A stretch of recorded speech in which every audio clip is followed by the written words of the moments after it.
तो नमस्कार दोस्तों, स्वागत है आपका हमारे इस नए ब्लॉग में। तो आज हम जा रहे हैं पानी लाने बावड़ी में। तो बावड़ी एक प्राचीन वाटर रिसोर्स है, मतलब जल का स्रोत है, जहाँ से हमारे जो ओल्ड लोग हैं, हमारे दादा दादी जो, वो वहीं से पानी वगैरह लाते थे। तो चलिए शुरू करते हैं, चलते हैं। हम आपको रास्ते के हाल भी बताएंगे कि किन किन परिस्थितियों से होके हम बावड़ी तक जाते हैं।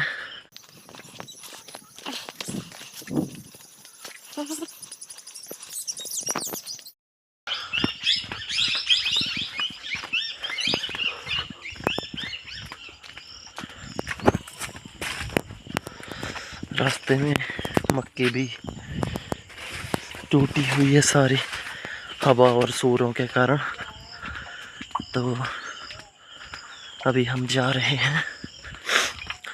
बावड़ी जो है हमारे घर से काफ़ी दूर है।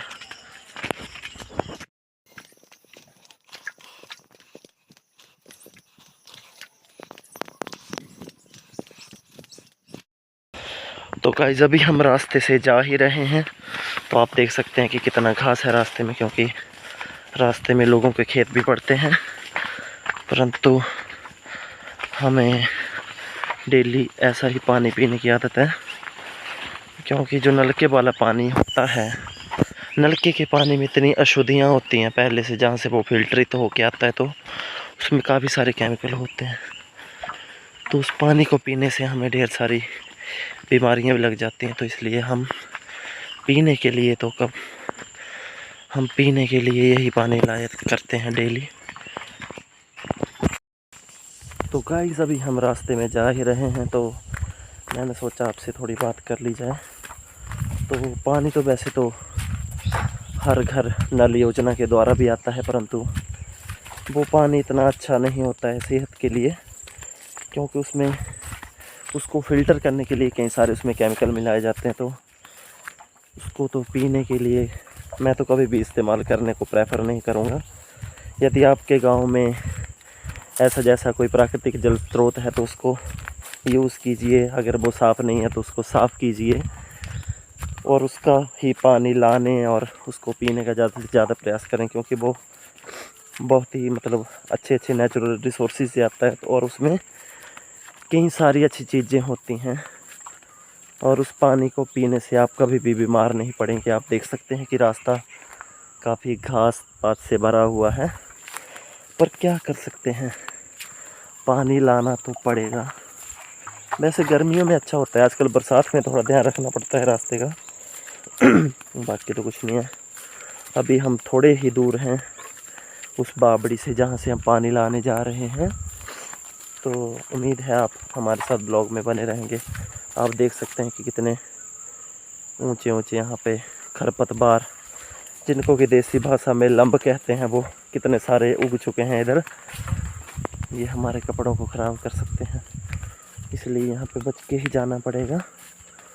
और तो दोस्तों, जैसा कि आप देख सकते हैं कि ये है रास्ता, यहाँ ढलान ही है, तो गिरने का भी खतरा रहता है, इसलिए हमें ध्यान से ही यहाँ पे चलना पड़ेगा। देख सकते हैं आप। और यहाँ पे आप देख सकते हैं मौसम मतलब कितना सुहाना होता है, और मतलब एनवायरनमेंट यहाँ पे बहुत ही ठंडा होता है। यहाँ पे बहुत ही ठंडी ठंडी हवा चली है, क्योंकि यहाँ पे जो पेड़ों का घनत्व है वो भी काफ़ी ज़्यादा है। पूरे गांव में सबसे ज़्यादा पेड़ यहीं पाए जाते हैं, मतलब यहाँ पे आसपास पेड़ ही पेड़ हैं। काफ़ी सारे कट भी गए हैं विकास के कार्य के लिए, परंतु ये देख सकते हैं आप, हमारे गांव की बावड़ी कुछ इस तरह से है। पहले इसमें ऊपर जो है वो छत भी नहीं होती थी, परंतु धीरे धीरे जो ग्रामीण नरेगा योजना के अंतर्गत इसको अच्छा किया गया। मतलब थोड़ा कभी कभी बरसात में ये मिट्टी भी मलबा बह के आ जाता है, जो कि अंदर चला जाता है कभी कभी, पर हम इसको साफ़ कर लेते हैं, क्योंकि अगर हमें स्वच्छ जल पीना है तो इतना तो बनता ही है। अभी भी इसमें काफ़ी सारा कूड़ा करकट आप देख सकते हैं, परंतु फिर भी ये जो पानी देखो वो उधर से आ रहा है, ये बिल्कुल ही एक बहुत अच्छा पानी का स्रोत है। एक नल मतलब एक पॉइंट ये है और एक 2-3 पौड़ियाँ नीचे होता है, यहीं से सारा पानी आता है। तो गाइस ये जल स्रोत उस समय के हैं जब घरों में नल के माध्यम से पानी नहीं आता था और सभी लोग जो जल भरने के लिए इन्हीं स्रोतों का रुख करते थे, कुओं का, बावड़ियों का, क्योंकि यहीं से हमारा पानी का जो सोर्स था वो पूरा होता था, तो यहीं आते थे। और हमारे जो बुज़ुर्ग लोग हैं ये कहते हैं कि भैंसों को भी यहीं ले आते थे वो पानी पिलाने के लिए। जो नीचे नीचे आपको ये खड्ड दिख रही होगी, देखिए नीचे की तरफ एक खड्ड जैसी भी है, चो जैसा। यहाँ पे भैंसों को नहला भी दिया जाता था और सारे काम यहीं पे होते थे। परंतु अब घर घर जल योजना के अंतर्गत नल लग गए हैं, तो अच्छी बात है वैसे, पर उसमें भी हाइजीन का इतना ध्यान नहीं रखा जाता है। आप देख सकते हैं पिछले मतलब पुराने समय में तो ये ऐसे पत्थर वगैरह यहाँ पे नहीं थे, एक टोबा जैसा होता था, जैसे मिट्टी का, चिकनी मिट्टी यहाँ पे होती थी चारों तरफ। परंतु धीरे धीरे इसका विकास कार्य किया गया और यहाँ पे ये चक्के वगैरह लगाए गए। और पहले यहाँ पे छत भी नहीं होती थी, अब छत के माध्यम से यहाँ पे ऐसा है कि पत्ते पुत्ते नहीं आते हैं। और बाकी यहाँ पे बैठने वगैरह के लिए भी अच्छा प्रबंध हो चुका है। तो आप देख सकते हैं कि कितना ही बढ़िया यह प्रयोजन है। अगर ये ना होता तो हम कैसा पानी पी रहे होते, आप देख सकते हैं। तो गाइस अभी अंधेरा भी होने वाला है, तो चलते हैं पानी भरते हैं घड़े से। तो पहले हम अपनी चप्पलों को जो है वो उतार लेंगे और फिर ऐसे इस घड़े को यहाँ पे चौकेंगे और धीरे धीरे ये घड़ा भर जाएगा और हमें मिलेगा बहुत ही शीतल और मिनरल वाटर। और ऐसा पानी आपको कहीं भी नहीं मिलेगा। और ये इसको भी हम उठा के लेके जाएंगे कम से कम आधा से पौना किलोमीटर ऊपर, जहाँ पे मेरे घर हैं। ये घर से काफ़ी दूर पड़ती है बावड़ी, पर क्या करना पड़ता है। और इससे ऐसा भी होता है कि जैसे हम अपने दैनिक क्रियाकलापों में ऐसी जैसी चीज़ों को जोड़ते हैं, तो एक तो हमें स्वच्छ जल पीने को मिलता है और ऊपर हमारी सेहत भी अच्छी रहती है। तो मुझे तो इस चीज़ में कोई बुराई नहीं लगती है, क्योंकि यहाँ पे डेली आना चाहिए, क्योंकि यहाँ पे इतनी शांति मिलती है। कोई नहीं है इधर, ना जीव, ना जंतु, ना इंसान, कोई नहीं है इधर, बिल्कुल शांति है। और चाहे आपका मन जितना भी उदास हो, आप ऐसी जैसी जगह आते हैं तो आपके मन को एक अजब सी शांति मिलती है। तो अब हम अपने इस यंत्र को छुड़ा लेंगे, क्योंकि इसके टूटने की आशंका है। और अभी हम उठाएंगे अपने बर्तन को, घड़े को। गेट मैंने बंद कर दिया है, क्योंकि यदि आप अगर जाते हैं तो ऐसा मत किया करें, गेट बंद कर दिया करें, क्योंकि बाहर से अगर जानवर वगैरह आ जाएं तो इसको पानी को गंदा कर सकते हैं। तो अभी हम उठाते हैं इस घड़े को और चलते हैं घर की तरफ। घर की तरफ जाते जाते भी हम आपको बता देंगे कि कैसे कैसे हम घर पे जाएंगे। तो अभी मैं घड़ा उठा लेता हूँ, उसके बाद बाकी बात करते हैं। तो गाइस अभी हमने स्वच्छ जल अपने घड़े में भर लिया है और अभी हम इसको अपने कंधे पे उठा के चल दिए हैं घर की तरफ। तो ये सफ़र कतई भी आसान नहीं होने वाला है, क्योंकि आती बार जितनी नीचाई में हम आए हैं उतनी ही ऊंचाई में हमें अभी जाना पड़ेगा। तो धीरे धीरे हम अपने घर की तरफ प्रस्थान करेंगे और इससे एक मतलब एक तीर से दो निशाने वाला काम हो जाता है, क्योंकि पहली बात तो हमें पीने के लिए अच्छा पानी मिल जाता है, और दूसरी बात जो हमें पसीना पड़ता है उसके द्वारा भी कई सारी बीमारियां हमारी दूर होती हैं। तो एक बहुत ही अच्छी प्रैक्टिस है, यदि हम इस को करते रहें तो आप देख सकते हैं कितना बड़ा घड़ा मैंने अभी उठा रखा है।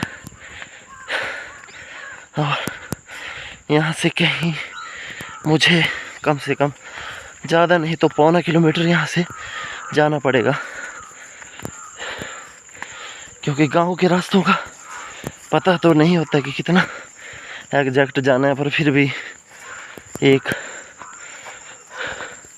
अनुमान के आधार पर मैं कह रहा हूँ कि हमें कम से कम नहीं तो 1.25 किलोमीटर जाना पड़ेगा। तो उम्मीद है आपको, तो उम्मीद है कि आप तब तक इस ब्लॉग के साथ बने रहेंगे। ये है हमारा कल्चर। अभी हम तो एक ही गाड़ा ला के थक जाते हैं, और हमारे मतलब जो दादा दादी हैं उनके समय तो ये कहते हैं, इनका डायलॉग भी है कि अहें 10-10 घड़े ले आओ पे संज।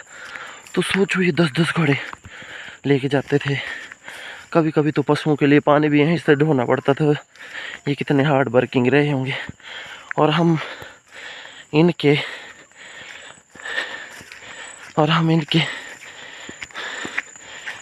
जो, और हम उतना भी नहीं कर पाते हैं जितना कि ये कर पाते थे। उतना तो हम कहाँ ही करेंगे, और उसका 10% भी नहीं कर पाते हैं। तो सोचिए कैसा समय आ चुका है। और आप देख सकते हैं कि कैसा पसीना पड़ रहा है। लगातार पसीने की बूंदें मेरे बदन से नीचे टपक रही हैं और बहुत बुरे हाल हैं, पर जो भी है कमाल है, क्योंकि I love to do these things. आपने देखा होगा पिछले ब्लॉग में, मैं तो ऐसे जैसे काम करता रहता हूँ क्योंकि आदत भी है और अपने शरीर को फिट करना है। और ऐसे जैसे काम करने में लोग शर्म महसूस करते हैं, परंतु ऐसे कामों में शर्म महसूस करने की कोई ज़रूरत नहीं है, क्योंकि ये ऐसे कार्य हैं जिनसे हमारा ही भला होता है और हम बीमारियों से भी दूर रहते हैं। तो आगे हम आपको बैकअप कैमरे का व्यू दिखाएंगे अब थोड़ा सा, और उसके बाद घर पे पहुंचने के बाद घर वालों की प्रतिक्रिया भी जानेंगे कि उनको यह ठंडे के पानी का घड़ा देखकर कैसा लगा। अभी हम पहुंच चुके हैं गांव के आखिरी कोने पे, जहां से हम इस एरिया में एंटर करते हैं। आगे कोई भी घर नहीं है, ये हमारे गांव का अंतिम घर है।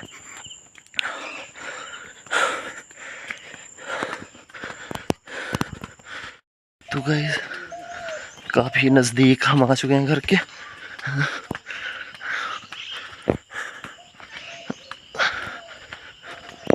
जहाँ से हम आए थे वहीं दोबारा लौट रहे हैं।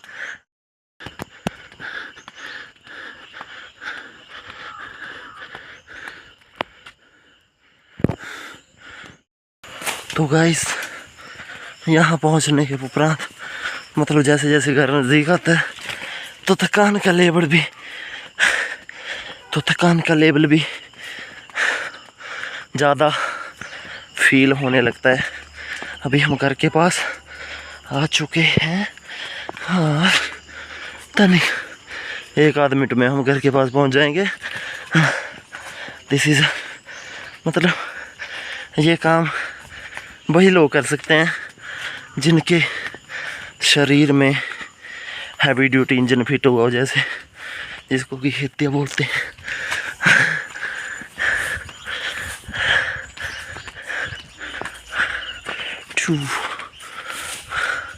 पहुंचने ही वाले हैं कुछ देर में अपने घर में, और अभी हम पौड़ियाँ चढ़ रहे हैं। या गाइस तो घर के आंगन में हमारा प्रवेश हो चुका है और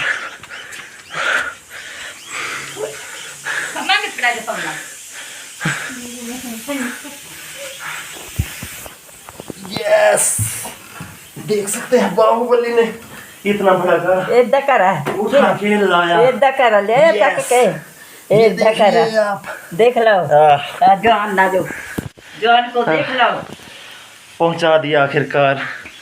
और ऐसी मेहनत हम आज ही नहीं रोज डेली करते हैं ऐसी मेहनत, और ऐसा है।